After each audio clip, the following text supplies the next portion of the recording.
तो साथियों नमस्कार, मैं अनुपम आपका फिर से स्वागत करती हूँ आपके अपने चैनल डे नाइट क्लासेस पे। तो हम लोग कंप्यूटर का फर्स्ट चैप्टर पढ़ चुके हैं। अब आज हम लोग पढ़ते हैं कंप्यूटर की पीढ़ियाँ और वर्गीकरण। तो क्लास स्टार्ट करने से पहले हम फिर से सबसे कहना चाहते हैं, जिन्होंने अभी तक सब्सक्राइब नहीं किया है चैनल को सब्सक्राइब कर दें और अधिक से अधिक अपने सारे दोस्तों को, अपने जानने वालों को शेयर करें। तो चलिए हम लोग स्टार्ट करते हैं। फर्स्ट जनरेशन, प्रथम पीढ़ी के कंप्यूटर्स, मतलब आपका क्या है, कब से स्टार्ट हुआ था? 1942 से 1955 फर्स्ट जनरेशन के कंप्यूटर थे। आप इसको कॉपी लेकर के नोट भी करते रहिएगा, जो भी इम्पोर्टेंट लगे, जो कि आपके एग्ज़ाम में बहुत ही हेल्प करेगा। आपके एग्ज़ाम की दृष्टि से हमने ये वीडियो बनाया है, ताकि आपको, अगर आप क्लास बाहर जा कर के आप क्लास नहीं कर सकते हैं, तो आपको घर में बैठ कर के सारे क्लासेस आपको एकदम बहुत ही आसानी से, बहुत ही सरल तरीके से मिल जा रहा है। ठीक है, चलिए स्टार्ट करते हैं। यूनिवैक फर्स्ट विश्व का पहला व्यावसायिक कंप्यूटर था। यूनिवैक 1 जो है आपका विश्व का पहला व्यावसायिक कंप्यूटर था। अगर पूछता है विश्व का वर्ल्ड का फर्स्ट कंप्यूटर कौन सा था, तो आपका कौन सा है? UNIVAC first. इस मशीन का विकास फौज और वैज्ञानिक उपयोग के लिए किया गया था। यूनिवैक 1 में निर्वात ट्यूब, मतलब कि आपका वैक्यूम ट्यूब्स प्रयुक्त हुए थे। यूनिवैक 1 में क्या प्रयोग हुआ? वैक्यूम ट्यूब्स प्रयोग हुए। चलिए आगे देखते हैं।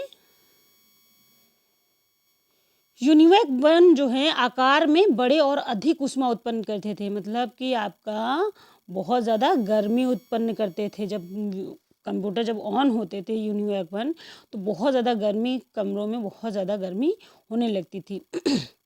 यूनिवैक 1 में सारे निर्देश तथा सूचनाएं 0 और 1 के रूप में कंप्यूटर में संग्रहित थी। किस बेस में थी?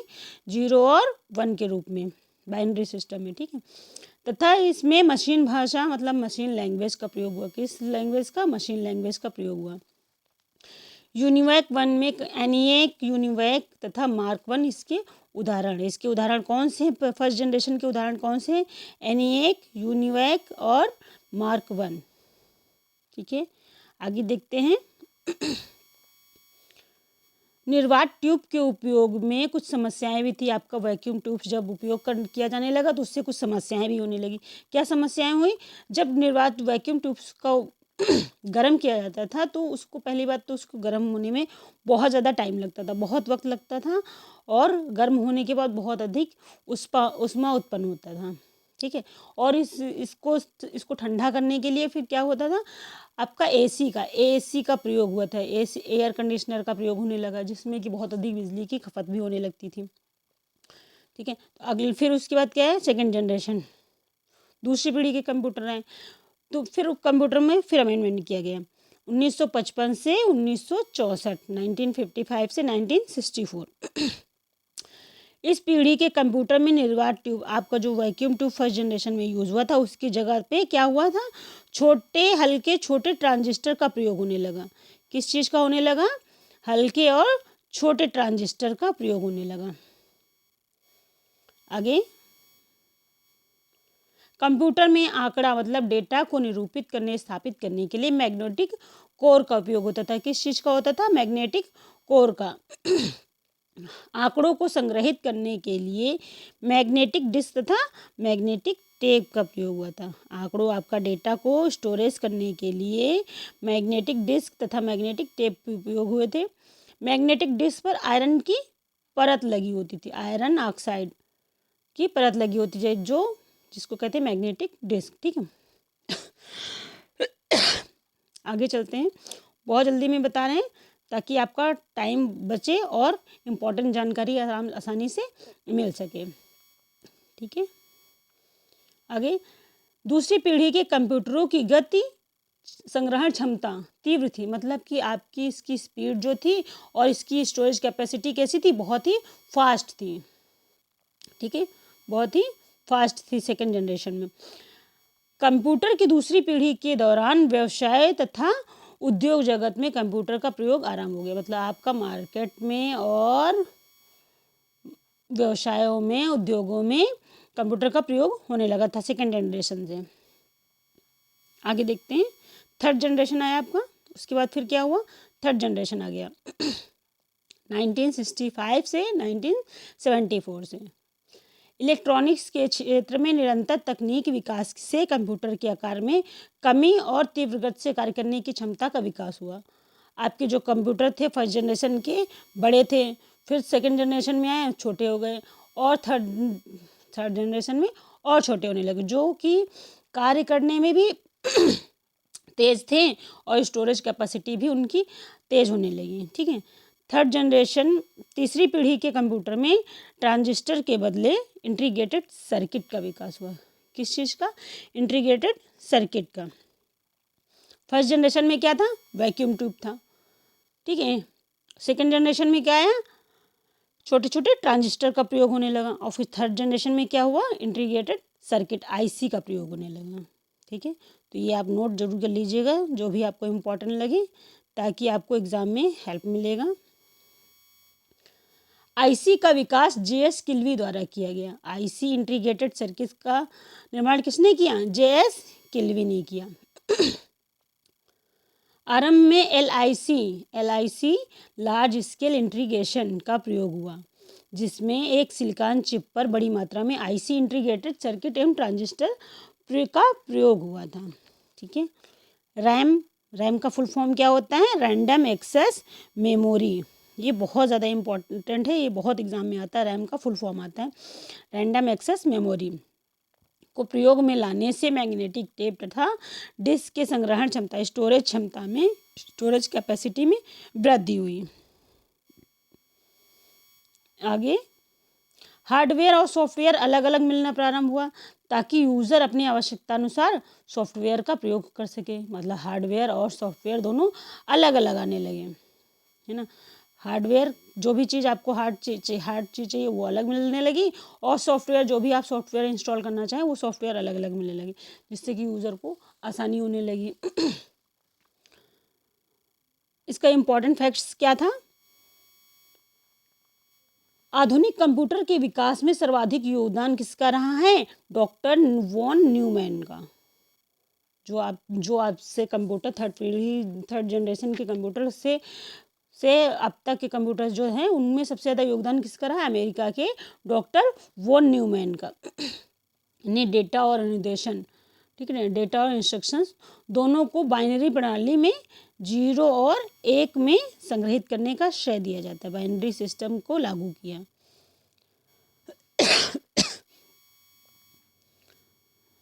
ट्रांजिस्टर का आविष्कार किसने किया? ट्रांजिस्टर का आविष्कार 1947 में बेल लेबोरेटरीज में हुआ। कहाँ पे हुआ?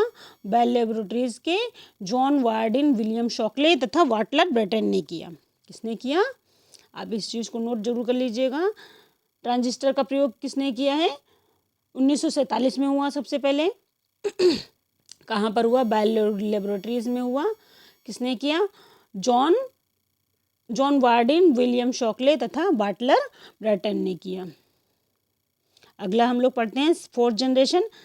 देखिए हम बता रहे हैं, आप कमेंट करके जरूर बताइएगा, जहाँ पर भी आपको अच्छा लगे लाइक करिएगा, अगर कुछ समझ में ना आए तो कमेंट करके जरूर बताइएगा।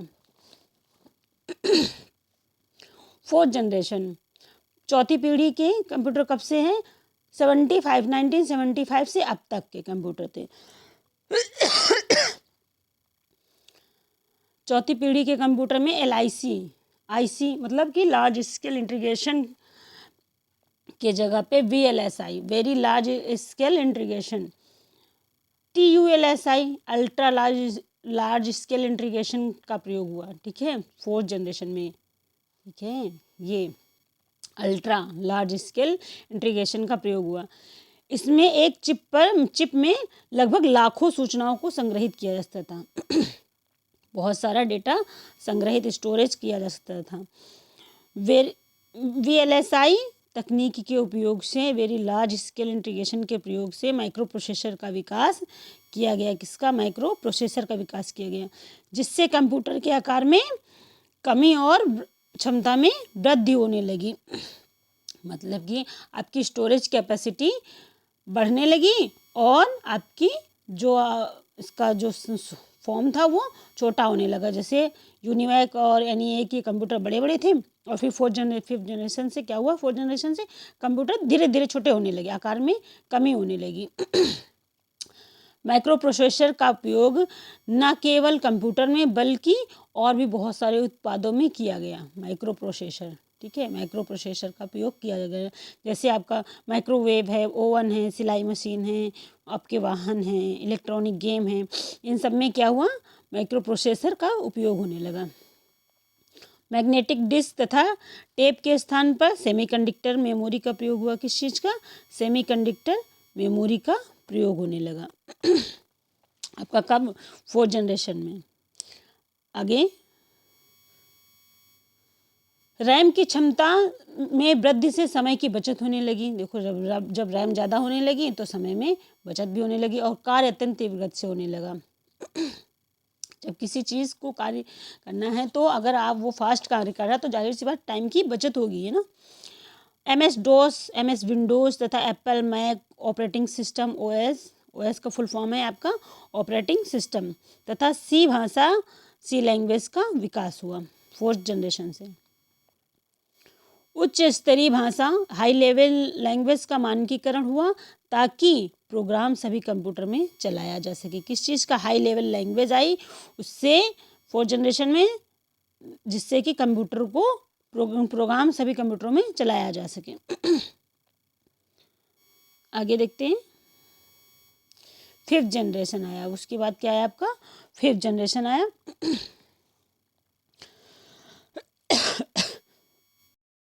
पांचवी पीढ़ी के कंप्यूटर फिफ्थ जनरेशन कब से अब तक चल ही रहे हैं ना। फोर्थ जनरेशन के बाद से पांचवी पीढ़ी के कंप्यूटर अब तक चल ही रहे हैं।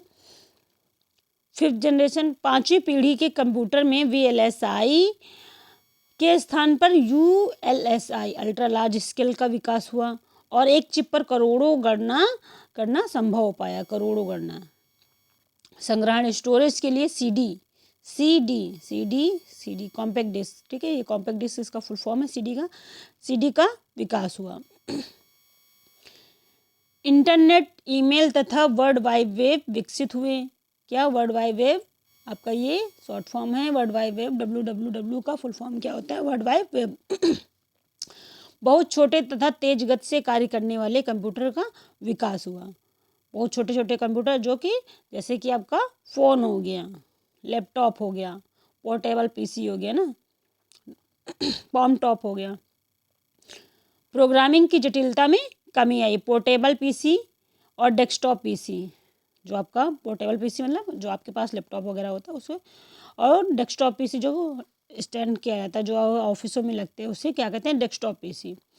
कंप्यूटर के क्षेत्र में क्रांति का संचार किया तथा इसका उपयोग जीवन के हर क्षेत्र में होने लगा।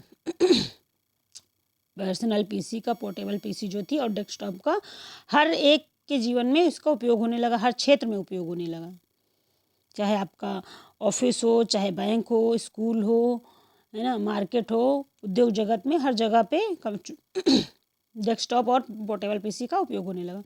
आगे हम लोग पढ़ते हैं कंप्यूटर की विभिन्न पीढ़ियों की विशेषताएं क्या थी। विशेषताएं, फर्स्ट जनरेशन की क्या विशेषता थी।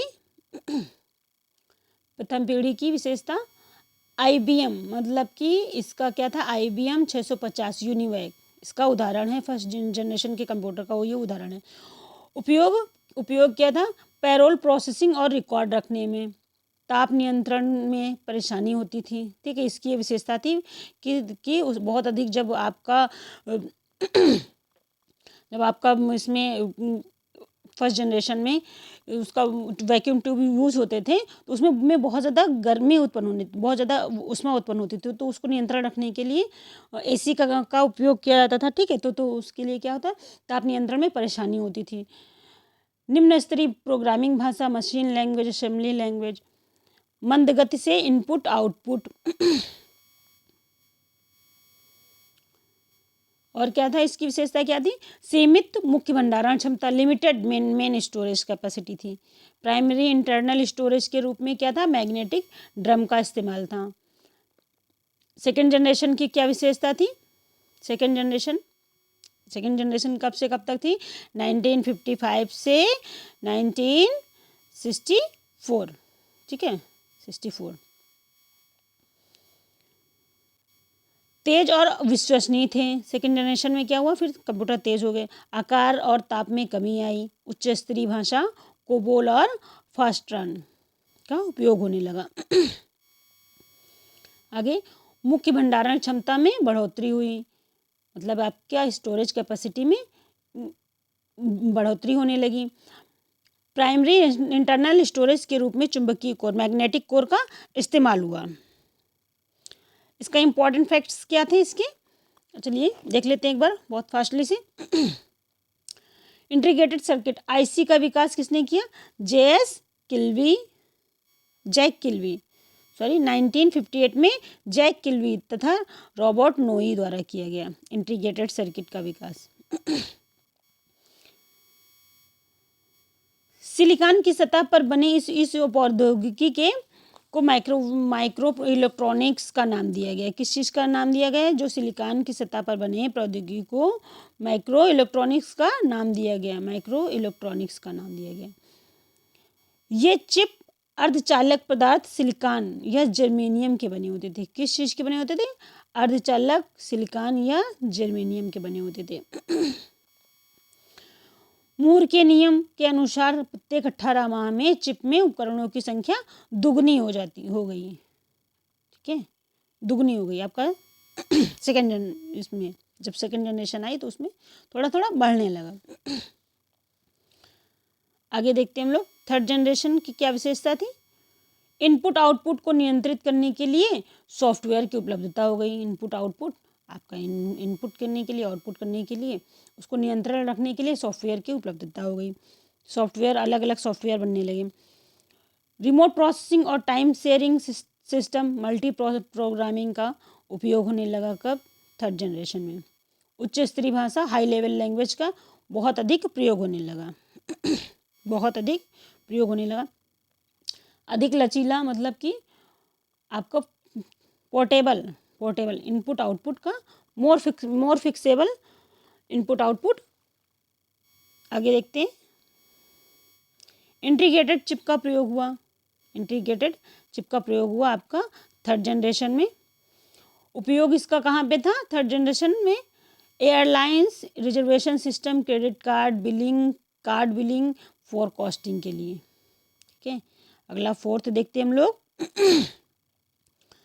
माइक्रो प्रोसेसर और मिनी कंप्यूटर का आगमन हुआ। माइक्रो प्रोसेसर और मिनी कंप्यूटर, छोटे कंप्यूटर बनने लगे।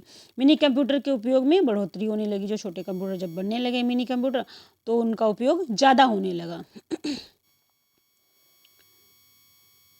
भिन्न भिन्न हार्डवेयर निर्माता के यंत्र के बीच अनुकूलता ताकि उपभोक्ता किसी एक विक्रेता पर निर्भर ना रहे। अलग अलग कंपनियों के कंप्यूटर फिर आने लगे ना, जैसे IBM PC, एप्पल, है ना, तो ये सब आने लगे।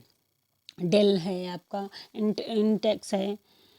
उच्च तथा तीव्र क्षमता वाले भंडारण, उच्च और तीव्र क्षमता वाले भंडारण, storage capacity, high level language तथा स्टोरेज कैपेसिटी बढ़ने लगी।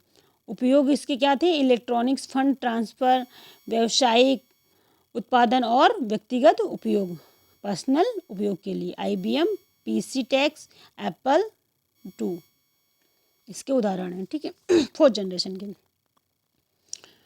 तो हम लोग चलिए मिलते हैं अगली वीडियो में। इसके आगे हम लोग पढ़ेंगे कि आपकी इसकी फिफ्थ जनरेशन के क्या क्या उपयोग थे।